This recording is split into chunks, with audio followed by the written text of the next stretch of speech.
Captain Jake Morrison walked slowly across the bridge of the USS Horizon, his coffee cup still warm in his hands. The stars outside the big windows looked the same as they had for the past 6 months. Nothing but empty space and distant lights that never seemed to get any closer. This was supposed to be an exploration mission, but so far they had found nothing but rocks and ice. Lieutenant Amy Rodriguez sat at her station, watching the computer screens that showed readings from deep space. She had been doing this job for 3 years, and most days were exactly the same. Radio signals from Earth, data from nearby planets, and the usual background noise from space. But today something was different.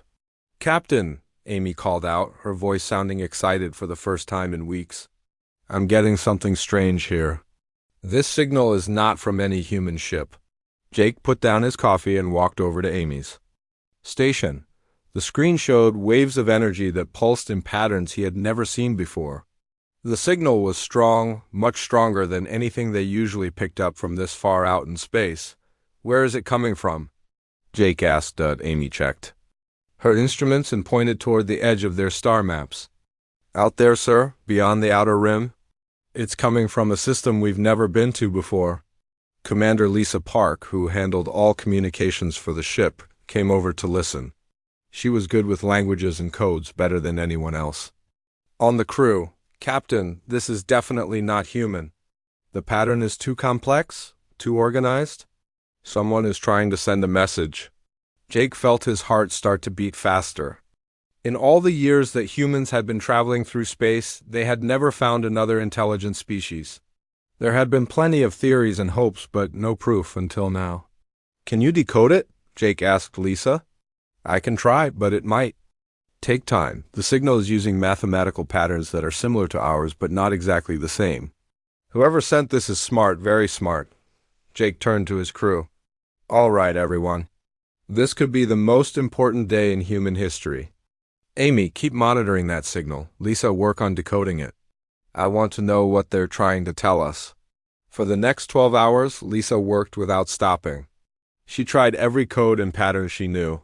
The signal kept coming over and over, again as if someone was desperately trying to get through. Finally, just when Jake was starting to worry they would never understand it, Lisa made a breakthrough. "Captain, I think I've got it," Lisa said, her voice tired but excited. "It's a distress call. They're asking for help." Jake felt a chill run down his spine. "What kind of help?" Lisa looked at her screen and read the translation that appeared. "They call themselves the Zilani. They say their people are dying. Something called the Korthak Dominion is hunting them, destroying their worlds. They're asking anyone who can hear this message to help them." "Are they asking us specifically?" Jake asked. "No, sir. This is a general broadcast. They're sending it in all directions, hoping someone will answer. But, Captain, there's more. They're not just asking for help. They're trying to warn whoever receives this message." Jake felt his stomach drop. "Warn us about what?" Lisa's face was pale as she read the rest of the translation. "They say the Korthak Dominion doesn't just destroy one species at a time. They hunt down every intelligent life form they can find. According to this message, they have already destroyed 47 different species over the past 300 years. The bridge became very quiet. Jake could hear the soft hum of the ship's engines and the beeping of various instruments, but no one spoke for a long moment. "Is there more?" Jake asked quietly. Lisa nodded. "They've been watching our radio signals, Captain. They know about Earth. They know about humans. And they say the Korthak Dominion knows about us too. According to their calculations, we have less than 2 years before they arrive in our solar system." Jake felt like someone had punched him in the chest. 2 years, that was not much time at all. "How many ships do they have?" "The Zilani estimate over 10,000 warships, sir. Each one is capable of destroying a planet." Jake walked back to his captain's chair and sat down heavily. He had joined the space service to explore new worlds and make peaceful contact with other species. He had never imagined that the first aliens they met would bring news of an approaching invasion. "Amy, open a channel to Earth immediately. Priority 1 communication to Fleet Command." "Yes, sir," Amy replied, her fingers flying over her controls within minutes.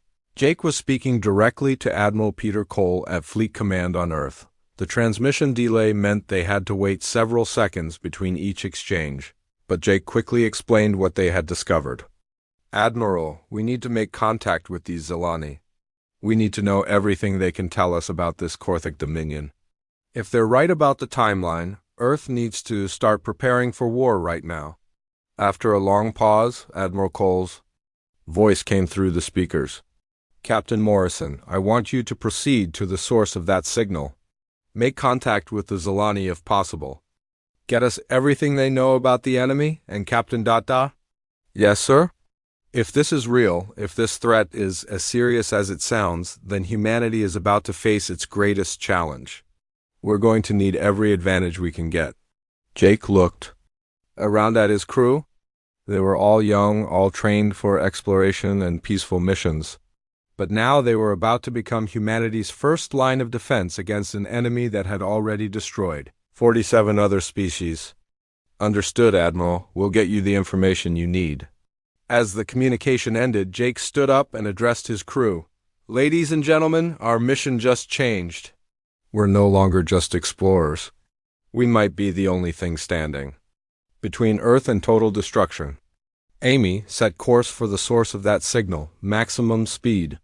The USS Horizon turned away from its planned route and headed toward the unknown. Behind them, Earth continued its normal daily routine, unaware that in less than 2 years, humanity would either rise to become the galaxy's greatest defenders, or join the 47 other species that had already been wiped out by the Korthak Dominion. The distress signal from the Zilani had changed everything. Now it was up to humans to decide whether they would answer the call for help or watch as the galaxy fell into darkness. The USS Horizon traveled for 3 weeks through empty space before they reached the coordinates where the distress signal had originated. Captain Jake Morrison stood on the bridge, watching the main screen as they approached what had once been a thriving star system. What they found there made everyone on the ship fall silent, where there should have been planets. There were only broken chunks of rock floating in space.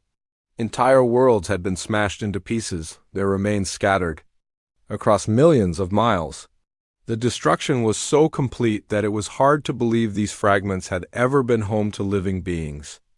Captain, Amy Rodriguez said quietly, I'm picking up life signs. Very faint, but they're there. Jake felt a small spark of hope. Where? There's a large asteroid about 2 million miles ahead. It looks like someone has built structures inside it. As they got closer, they could see that the asteroid had been turned into a makeshift home. Metal corridors and living spaces had been carved into the rock. Small ships moved around the asteroid like busy insects, carrying supplies and people. Dr. Susan Blake, who had joined the crew just before they left Earth, studied the readings from her scientific instruments. She was Earth's best expert on alien life forms, even though she had never actually seen one before. Captain, the life signs are definitely not human. We're looking at our first contact with an alien species. Jake took a deep breath. Everything they did in the next few hours would be remembered forever. Lisa, try to open a communication channel. Use the same mathematical patterns they used in their distress signal. Lisa worked at her station for several minutes before she got a response. The main screen flickered and then showed the face of a being unlike anything any human had ever seen. The creature had large, dark eyes and pale blue skin. Its face was longer than a human face, with a small mouth and no visible nose. I am Keeper Valen of the Zilani, the alien said, its voice coming through the ship's translators. You have answered our call. We did not expect anyone to come. Jake stepped forward. I am Captain Jake Morrison of the human species. We received your distress signal and came to help. Valen's large eyes seemed to grow even larger. Humans, we have heard your radio transmissions from across the galaxy. Your species is young, but you have spread to many worlds quickly. We must warn you. The Korthic Dominion has marked your species for destruction. Jake felt his heart sink. How long do we have? Perhaps 18 months, maybe less. They move slowly because they are confident. No species has ever been able to resist them. Dr. Blake spoke up. May we come aboard your station? We need to learn everything we can about this enemy. Valen nodded slowly. Yes, come, but what you will see may frighten you. The Korthak do not simply kill, they enjoy causing pain and fear. An hour later, Jake, Dr. Blake, and Lieutenant Commander Ben Hayes, the ship's tactical officer, found themselves inside the asteroid station. The Zilani were thin and moved gracefully, but there was deep sadness in their eyes. Children clung to their parents, and everyone spoke in whispers. Valen led them to a large chamber where dozens of Zilani were gathered around holographic displays. The displays showed images and videos of the Korthak Dominion's attacks on various worlds. This is what they do, Valen explained. They do not simply destroy planets from space. They land armies on the surface. They hunt down every living being. They take some prisoners to use as slaves. The rest they kill slowly because they enjoy it. Ben Hayes watched the tactical displays with growing interest. The videos showed Korthak warships attacking planets, but something seemed strange to him. Valen, can you show us how they fight ship to ship? The holographic display changed to show a space battle. The Korthak fleet was enormous, with ships that looked like dark metal triangles. They moved in perfect formation, firing energy weapons at a smaller fleet of defending ships. Ben studied the battle footage for several minutes. They fight like they're following a script. Look at how they move. Every ship does exactly the same thing. They never break formation, never change tactics. Jake looked at the display. What do you mean? They're bullies, Captain. They win fights by having more ships and bigger guns. But they don't actually know how to fight.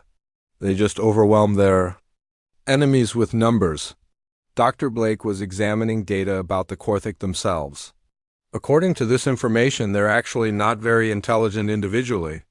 They follow orders from a central command. If you disrupt their command structure, the individual ships can't adapt. Valen listened to their conversation with growing excitement. You speak of fighting them as if it might be possible. But they have destroyed 47 species.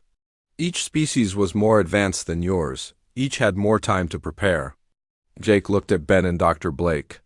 But did any of those species know how to fight wars? Valen seemed confused. What do you mean? War, Jake explained. Fighting against your own kind. Most species in the galaxy seem to be peaceful. They explore, they trade, they build things. But humans have been fighting wars against each other for thousands of years. We've spent more time learning how to fight than how to do anything else. Ben nodded. Every human child learns about military strategy and famous battles. We study how to defeat enemies who have better weapons or more soldiers. We've been practicing for a fight like this our whole lives. Dr. Blake pulled up more data about the Korthak attacks. Look at this pattern. They always attack the same way. They surround a planet, demand surrender, and then land their armies. They never expect resistance after the initial space battle. Jake felt something he had not felt since receiving the distress signal. Hope. What if we don't fight them the way they expect? What if we don't try to match them ship for ship? Valen's eyes were wide with something that might have been hope.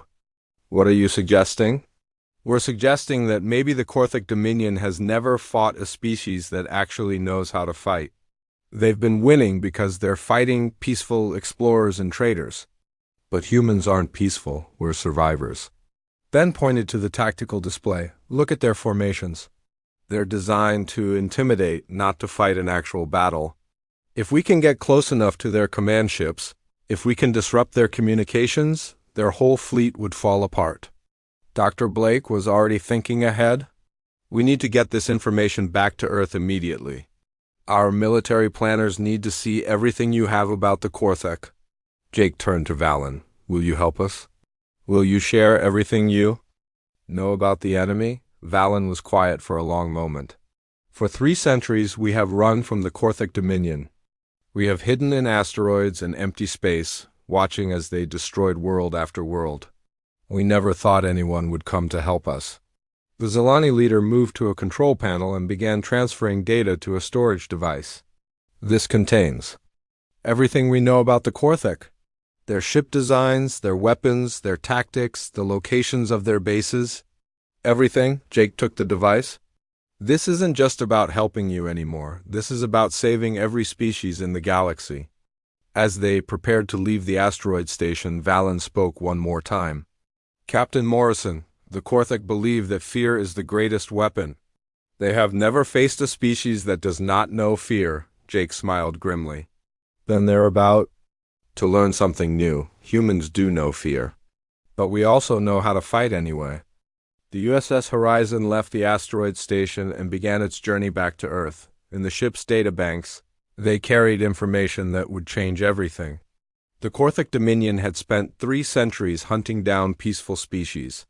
Now, they were about to encounter something they had never faced before, a species that had been preparing for war since the day they learned to use tools. The real fight was about to begin.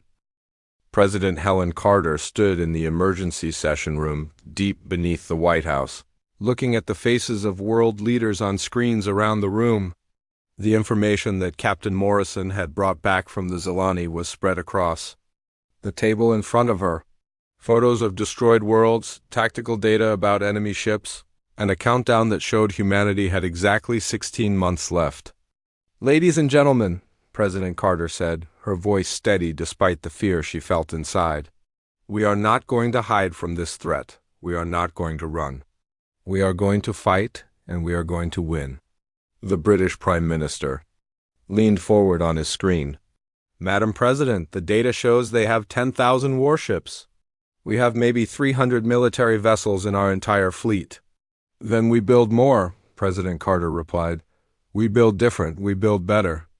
Admiral Peter Cole sat at the table, studying the Korthik ship designs that the Zilani had provided. "With respect, Madam President, we can't match their numbers. Even if we started building ships today, we couldn't build 10,000 warships in 16 months. President Carter smiled, but it was not a happy smile. "Admiral, who said anything about matching their numbers? We're not going to fight them the way they expect. We're going to fight them the way humans fight." She turned to address all the world leaders. "I am declaring a global state of emergency. Every nation, every resource, every factory is now part of the war effort. We are going to create something the galaxy has never seen before." Within days, the entire world had changed. Factories that had been making cars were now making spacecraft. Engineers who had been designing buildings were now designing weapons. The greatest minds from every country were brought together in secret facilities around the globe. Admiral Cole was given a title that had never existed before, Supreme Commander of the Terran Defense Fleet. His first meeting was with Tony Martinez, one of the best engineers in the world. Tony had spent years designing spacecraft engines, but now he had a different job. "Admiral," Tony said, looking at the designs spread across his desk, "the Korthik ships are big, heavily armored, and slow. They're designed to intimidate enemies and survive long battles. But what if we don't try to fight them in long battles?" Admiral Cole looked at the designs Tony had been working on. "What do you have in mind?" "Small ships, sir. Fast ships. Ships that can attack and disappear before the enemy can fight back. Look at these Korthik weapons. They're powerful, but they're designed to hit big targets. If we make our ships small enough and fast enough, they won't be able to hit us." The design that Tony showed him looked nothing like a traditional warship. It was small, about the size of an old fighter jet, but it was packed with weapons and had engines that could accelerate faster than anything humans had ever built. "How many of these can we build?" Admiral Cole asked. "If we convert every aircraft factory in the world, we could build 20,000 of them in a year." Admiral Cole felt his first real hope since the crisis began. 20,000 small ships against 10,000 big ones. The Korthak won't know what hit them. Meanwhile, Colonel Kate Sullivan was working on a different part of the problem. She had been put in charge of training the soldiers who would fight in space. But these wouldn't be ordinary soldiers. They would be something new. "Listen up," Kate told the first group of volunteers. "Everything you know about fighting is about to change. In space, there is no up or down. There is no cover. There is no safe place to hide. The only thing that matters is being faster and smarter than the enemy. The training was unlike anything any military had ever done. Soldiers learned to fight in zero gravity, to move through space in powered armor, to attack enemy ships from the outside. They practiced boarding actions, where they would cut through the hull of an enemy ship and fight the crew inside. But the most important development was happening in a secret laboratory in Colorado. Dr. Rachel Young had been studying the way human brains worked with computers. She had discovered something that no other species in the galaxy had ever achieved. Admiral, Dr. Young explained to Admiral Cole during a video call, human brains are different. We process information in a way that allows us to connect directly with advanced computer systems. We can think at the speed of computers while still maintaining human creativity and intuition. She showed him a helmet that looked like something from a science fiction movie. This is a neural command interface. A human wearing this can control an entire fleet of ships with just their thoughts. They can coordinate attacks, change tactics, and adapt to enemy movements faster than any traditional command system. Admiral Cole put on the helmet, and suddenly he could see data from 100 different sources flowing through his mind. Ship positions, weapon status, enemy movements, all of it was as clear as if he was looking at it with his own eyes. This is incredible, he said. How many of these can we build? We're already building them, sir. Every ship in the new fleet will have one. Every pilot will be connected to every other pilot. The Korthak have never faced anything like this. As the months passed, the transformation of humanity was remarkable. Shipyards that had never existed before were launched into space. Asteroid. Mining operations were expanded to provide raw materials. The moon became a massive construction site, where thousands of workers built the ships that would save Earth. Danny Foster had been a test pilot for experimental aircraft, but now he was training to pilot one of the new Raptor-class fighters. The ship was small, fast, and deadly. It carried weapons that could punch through the armor of a Korthak dreadnought, and it was so maneuverable that it could fly circles around the larger enemy ships. This is like flying a bullet, Danny said after his first test flight. The Korthak ships are like trying to hit a fly with a baseball bat. Nancy Green had been a submarine commander, but now she was learning to command a new type of ship called a stealth frigate. These ships were designed to be invisible to enemy sensors, to slip through enemy fleets and attack from unexpected directions. The Korthak fight like they're in a parade, Nancy said after studying their tactics. They line up their ships in perfect formation and attack straight ahead. They never watch their backs. Alex Turner had been an Army engineer, but now he was designing orbital weapons platforms that could be hidden in asteroid fields.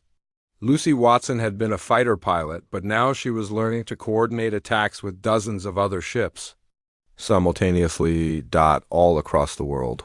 Millions of people were working on the same goal, building humanity's first real space navy. But this wasn't just about building ships. It was about building a new kind of warfare that had never existed before, the Korthak. Dominion had spent 3 centuries perfecting their method of conquest. They had overwhelming numbers, superior technology, and the confidence that came from never losing a battle. They had destroyed 47 different species using the same tactics every time, but they had never fought humans.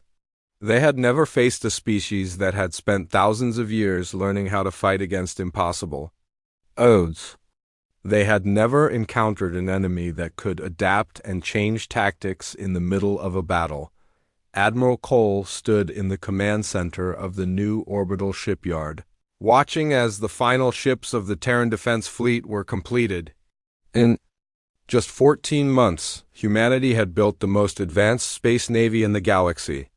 20,000 small, fast ships, each one crewed by humans who had been trained to fight in ways the Korthak could never imagine. "Sir," his aide reported, "long-range sensors are picking up movement at the edge of the solar system."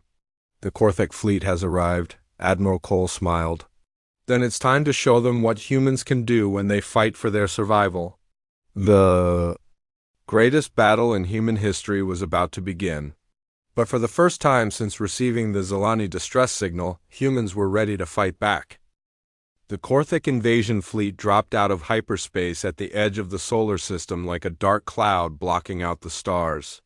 Admiral Vectmore stood on the bridge of his flagship, the Dominator, and looked at the sensor readings with satisfaction. 10,000 warships stretched out behind him in perfect formation, each one a massive triangle of black metal and deadly weapons. "Begin the standard approach," Admiral Vectmore commanded. "Send the surrender demand to the primitive species on the third planet. Tell them they have 6 hours to submit or face extinction." The Korthak had done this same thing 47 times before. They would arrive in overwhelming numbers, demand surrender, and then systematically destroy any resistance. It had never taken more than a few days to complete a conquest, but as the Korthak fleet moved toward Earth, something unexpected happened. The human response was not what they had planned for. Admiral Peter Cole stood in the command center of the USS Defiance, humanity's new flagship. Around him, dozens of officers worked at stations connected to the neural command interface. They were not just receiving information about the battle, they were thinking and planning as one unified mind. "All ships, this is Admiral Cole," he said into his communicator. "The enemy has arrived exactly as we expected. They are following their standard pattern, execute Plan Alpha."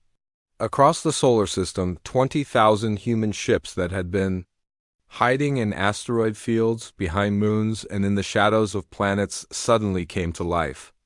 But they did not move toward the Korthak fleet in a traditional formation. Instead, they scattered in all directions like a swarm of angry bees. Captain Danny Foster was piloting his Raptor-class fighter from inside an asteroid near Mars. His ship was so small that the Korthak sensors had completely missed it. When he received Admiral Cole's signal, he fired up his engines and accelerated toward the enemy fleet. "This is Raptor Squadron," Danny said over the communication channel. "We have visual on the enemy. They're moving in perfect formation, just like the Zilani said they would." Danny's ship was joined by hundreds of others, all of them small, fast, and almost impossible to track. They moved in patterns that seemed random but were actually carefully coordinated through the neural command interface on the Korthak flagship. Admiral Vectmore watched his sensors with growing confusion. "What are these small craft? Are they escape pods?" "No, sir," his tactical officer replied. "They appear to be military vessels, but they are much smaller than any warship we have ever encountered." "Ignore them," Admiral Vectmore ordered. "Focus on finding their main fleet. These insects cannot threaten our dreadnoughts." That was the first mistake the Korthak made. They had never fought an enemy that refused to meet them in a traditional battle. Danny Foster's squadron reached the edge of the Korthak formation and immediately began attacking the largest ships. The Raptor fighters were equipped with weapons that had been designed specifically to fight the Korthak. Instead of trying to destroy the massive enemy ships completely, they targeted weak points, engine ports, weapon systems, and communication arrays. "Target their sensor arrays first," Danny ordered his squadron. "If they can't see us, they can't hit us." The small human ships swarmed around the Korthak dreadnoughts like wasps attacking a giant. The enemy's massive weapons were designed to fight other large ships, not tiny fighters that could change direction instantly. Meanwhile, Commander Nancy Green was approaching the Korthak fleet from a completely different direction. Her stealth frigate, the USS Phantom, was invisible to enemy sensors. She had been waiting for 3 days in the shadow of an asteroid, watching the enemy fleet approach. "This is Phantom," Nancy reported to Admiral Cole. "I have a clear shot at their command ship, requesting permission to engage." "Permission granted," Admiral Cole replied. "Hit them hard and fast, then get out of there." Nancy's ship fired a single torpedo that had been designed to penetrate the heavy armor of Korthak ships. The weapon struck the Dominator's communication array and exploded, cutting off Admiral Vectmore's ability to coordinate with his fleet on the Korthak flagship. Alarm signals began blaring. "Admiral, we have lost communication with half the fleet," the tactical officer reported. The small enemy ships are attacking our sensor and communication systems. Admiral Vec felt something he had never experienced before: confusion. In 47 previous conquests, the enemy had always fought the same way. They would send their biggest ships against his biggest ships, and he would win through superior numbers and firepower. "Order all ships to target the small craft," he commanded, but the order never reached most of his fleet. The communication systems had been damaged, and the Korthak ships were not trained to operate independently. They had always relied on Central Command to tell them what to do. Lieutenant Commander Ben Hayes was leading a group of medium-sized ships called destroyers. Their job was to attack the Korthak ships that were trying to break formation to chase the smaller human fighters. "Remember," Ben told his crews, "they've never fought a battle like this before. They don't know how to adapt when their plan doesn't work." Ben's destroyers moved in coordinated groups, attacking enemy ships that had separated from the main formation. They would hit hard and fast, then disappear before the Korthak could respond. The battle continued for hours, but it was unlike any space battle that had ever been fought. The Korthak fleet was massive and powerful, but they were fighting an enemy that refused to follow any rules they understood. Captain Alex Turner was commanding a group of ships near Jupiter. His job was to attack the Korthak supply vessels that were following behind the main fleet. "These ships are completely unprotected," he reported. "They never expected anyone to get behind their lines." Captain Lucy Watson was leading fighter squadrons that had been hidden on the far side of the moon. Her ships appeared suddenly and attacked the Korthak fleet from above, and direction the enemy had never thought to defend. The neural command interface allowed all of these attacks to be coordinated perfectly. Admiral Cole could see every battle happening at once, and he could adjust tactics in real time as the situation changed. "The enemy is trying to reform their battle line," Admiral Cole announced to his fleet. "All units, execute Plan Beta, hit them while they're confused." The human ships changed their attack pattern instantly. Instead of attacking individual ships, they began concentrating on breaking up the Korthak formation completely on the Dominator. Admiral Vecmore watched his perfect battle plan fall apart. His ships were taking damage from directions he had never expected. His communication systems were failing. His sensors were being jammed by weapons he had never seen before. "How many enemy ships are there?" he demanded. "We cannot determine accurate numbers, sir," his tactical officer replied. "They are too small and too fast. Our weapons cannot track them effectively." For the first time in 3 centuries, a Korthak fleet was losing a battle. The enemy ships were not bigger or stronger than his own, but they were fighting in ways that made no sense according to traditional military doctrine. "Sir," the tactical officer reported, "we are receiving a communication from the enemy fleet." "Admiral," Vic Moore nodded. "Put it through." "Perhaps they wish to surrender." Admiral Cole's voice came through the speakers on the Korthak flagship. "This is Admiral Cole of the Terran Defense Fleet. You came here expecting to fight farmers and traders. Instead, you found warriors. You have one chance to surrender and leave our system peacefully." Admiral Vecmore felt anger rising in his chest. "You think your small ships can defeat the Korthak Dominion? We have destroyed 47 species." "Yes," Admiral Cole replied, "but you've never fought humans before. We don't fight to win territory or resources. We fight to survive, and we're very good at it." The first phase of the battle was over. The Korthak fleet was damaged, confused, and scattered. But they still had thousands of ships, and they were beginning to adapt to human tactics. The real test was just beginning. Admiral Peter Cole stood in the command center of the USS Defiance, watching the tactical display that showed the entire solar system. The first battle had been a success, but the Korthak fleet was still dangerous. They had pulled back to regroup, and now they were preparing for a second attack. "Sir," his communications officer reported, "we're receiving a message from the Korthak fleet." "They want to negotiate," Admiral Cole smiled grimly. "Put it through." Admiral Vecmore's face appeared on the main screen. The Korthak leader looked angry and confused. "Human Admiral Cole, we offer you terms. Surrender your worlds to the Dominion, And we will allow some of your people to live as slaves. Counter-offer, Admiral Cole replied. Leave our system immediately, and we won't follow you home and destroy every ship you have. Admiral Vekmore's eyes widened. You would dare attack the Korthek home system? No species has ever been so foolish. Like I told you before, Admiral. Cole said, you've never fought humans. We don't just defend our homes. When someone threatens our families, we hunt them down and make sure they can never threaten anyone again. The communication ended and Admiral Cole turned to his staff. Gentlemen, we're not going to wait for them to attack us again. We're going to end this war right now. What Admiral Cole proposed was something that had never been attempted in galactic history. Instead of defending Earth and waiting for the enemy to attack, humanity would take the fight directly to the Korthak home system? Sir, his tactical officer said, our long-range scouts have located the Korthak home system.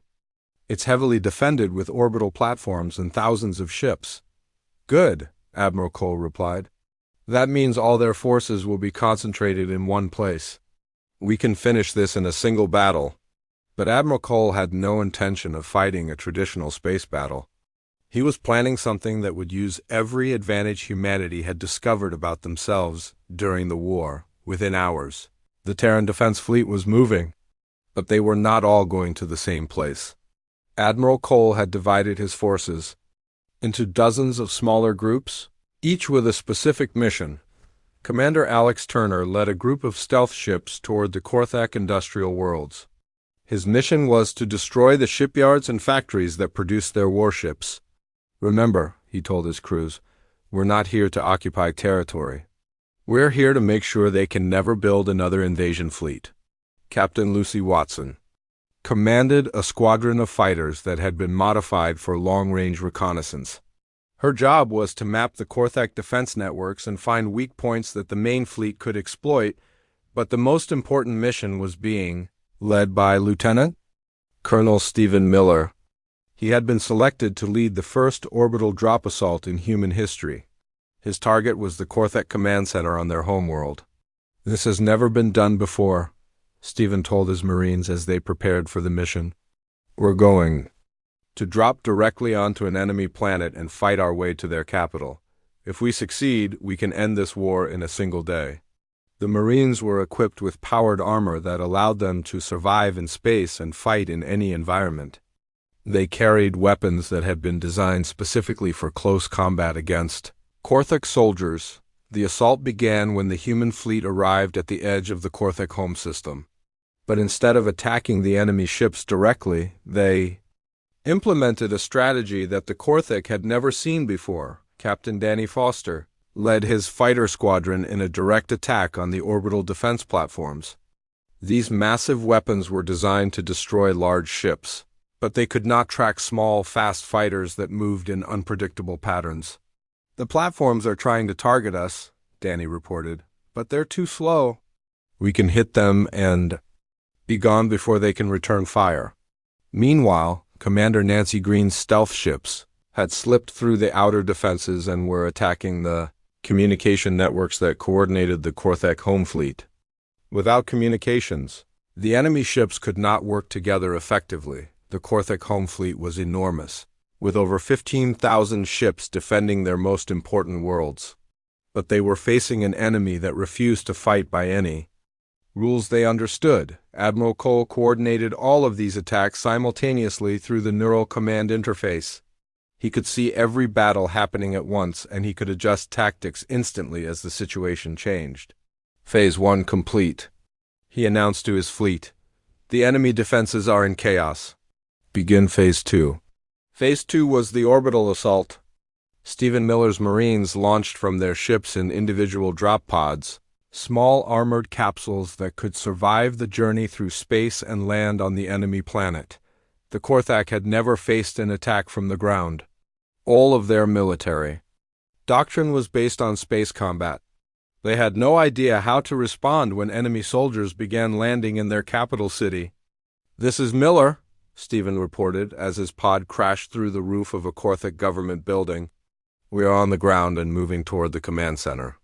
The Marines fought their way through the streets of the Korthik capital, facing enemy soldiers who had never fought in close combat before. The powered armor made them nearly invincible against Korthak weapons, and their training made them far more effective fighters. At the same time, the space battle was reaching its climax. The human fleet had divided the Korthik forces and was attacking them from multiple directions simultaneously. Their command structure is breaking down, Admiral Cole observed. Without central coordination, they're fighting like 47 separate fleets instead of one unified force. Captain Alex Turner's group had successfully destroyed the main Korthik shipyards. Target destroyed, he reported. They won't be building any new ships for a very long time. Captain Lucy Watson had identified the location of the Korthik Supreme Command Center. It's in the central tower of their capital city, she reported. If we can capture it, we can end this war. Stephen Miller and his Marines were fighting their way up the tower, floor by floor. The Korthik defenders were brave, but they were not trained for this kind of combat. We're almost there, Stephen reported. 2 more floors to go. Admiral Cole watched the tactical display as all of his carefully planned attacks came together. The Korthik fleet was in chaos, their defenses were failing, and their command structure was about to be captured. This is how humans fight, he said to his staff. We don't just defeat our enemies. We make sure they can never threaten anyone again. The final moment came when Stephen Miller's voice crackled over the communication system. Admiral, we have secured the Korthik Command Center. The enemy leadership is requesting surrender. Admiral Cole felt a moment of satisfaction, but he knew the war was not over yet. Tell them we accept their surrender, but only if they agree to our terms. The terms were simple. The Korthik Dominion would dissolve immediately. All conquered species would be freed. The Korthak would destroy their remaining warships and never again leave their home system. Within hours, the surrender was complete. The Korthik fleet that had terrorized the galaxy for 3 centuries was defeated. Their empire was broken and their conquered worlds were free, but Admiral Cole knew that humanity's work was not finished. Across the galaxy there were dozens of species that had been enslaved by the Korthak. They would need help rebuilding their worlds and their lives. This is Admiral Cole to all ships, he announced to his fleet. The Korthik Dominion has surrendered, but our mission is not complete. We came here to answer a distress call, and we're going to make sure that no species ever has to send another one. The human fleet began spreading across the galaxy, not as conquerors but as liberators. They helped the Zilani rebuild their destroyed worlds. They freed the Korthak slave colonies. They established defense networks to protect peaceful species from future threats. In the years that followed, humanity became known across the galaxy as the species that answered the call for help. The Terran Defense Fleet was renamed the Galactic Liberation Force, and it became the guardian of peace for hundreds of worlds. The distress signal that had started it all became a symbol of hope. When any species faced a threat they could not handle alone, they knew that somewhere in the galaxy there were humans who would come to help.